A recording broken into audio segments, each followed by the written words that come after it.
आज ग्रामीण प्रतिभा सम्मान समारोह के इस अवसर पर मंच पर विराजमान सामान्य अतिथिगण और सामने विराजमान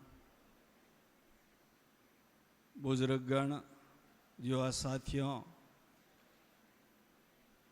विद्यार्थियों और मातृशक्ति, बेहद खुशी की बात है कि हमारे इस सीमांत ज़िले में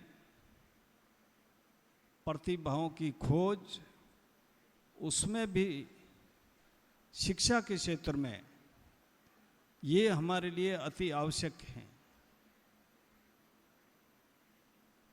और ऐसी संस्थाएं जो आगे आकर के जो प्रतिभावान छात्र छात्राएं हैं उनकी पहचान करके उनको आगे बढ़ाने के लिए जिस प्रकार की बम्पर छात्रवृत्ति देने का जो बीड़ा हाथ में लिया है वो बिल्कुल बेहद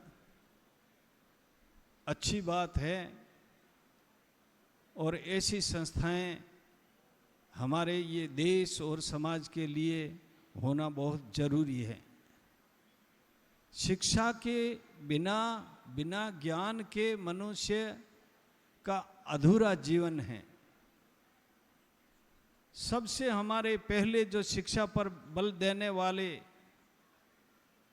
भारत के महान ज्योतिबा फूले साहब ने कहा था कि बिन विद्या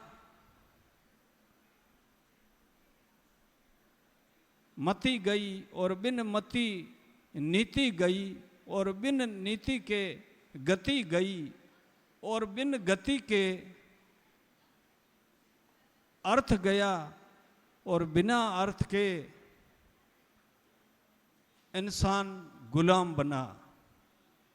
और इस इतने सारे जो अपराध जो हुए हैं या इतना सारी जो कमी एक अविद्या की वजह से हुई है, तो विद्या हमारे लिए बहुत ज़रूरी है। बाबा साहब B.R. अम्बेडकर ने कहा था, शिक्षित बनो, संगठित रहो और संघर्ष करो। शिक्षा शेरनी का दूध है, जो पिएगा वो दहाड़ेगा। बिना शिक्षा के आधुनिक जीवन में और कोई भी व्यक्ति प्रगति नहीं कर सकता। आज जो भारत आगे बढ़ा है वो इस शिक्षा की वजह से। देश में जो टेक्नोलॉजी का जो ये युग चल रहा है उसके पीछे ज्ञान और विज्ञान है। तो हम लोगों को अपने बच्चे और बच्चियों को पढ़ाना चाहिए। जैसे पहले कहा जा चुका है कि जो माँ बाप है वो पहली पाठशाला होते हैं, उसके बाद में गुरु होता है।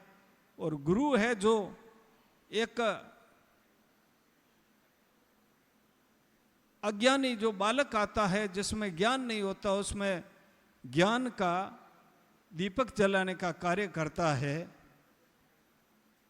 किसी ने कहा है कि गुरु और पारस में बड़ो अंतर जान, पारस लोहे को कंचन करे लेकिन गुरु करे आप समान। लेकिन गुरु तो अपने समान ही नहीं करता है।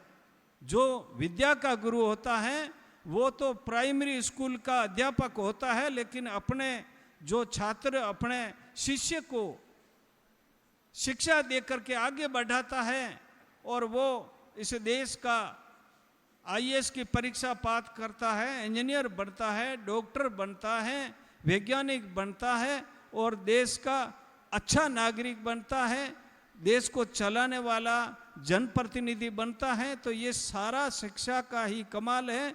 और जिसमें जागरूकता के लिए बहुत ज़रूरी शिक्षा है। जो शिक्षित व्यक्ति हैं वो अपने अधिकारों, अपने हक के लिए, अपने और पराई की पहचान के लिए उसमें समझ होगी। इसलिए हम लोगों को शिक्षित होना पड़ेगा और शिक्षा के बिना जीवन अधूरा है। इसी बात को मैं पुनः संस्थान का धन्यवाद ज्ञापित करता हूं कि हम लोगों को बुलाया, मान सम्मान दिया और इस सीमांत क्षेत्र में आप लोगों ने जो बीड़ा उठाया है उसके लिए आपका बहुत बहुत धन्यवाद। जय भीम, जय भारत।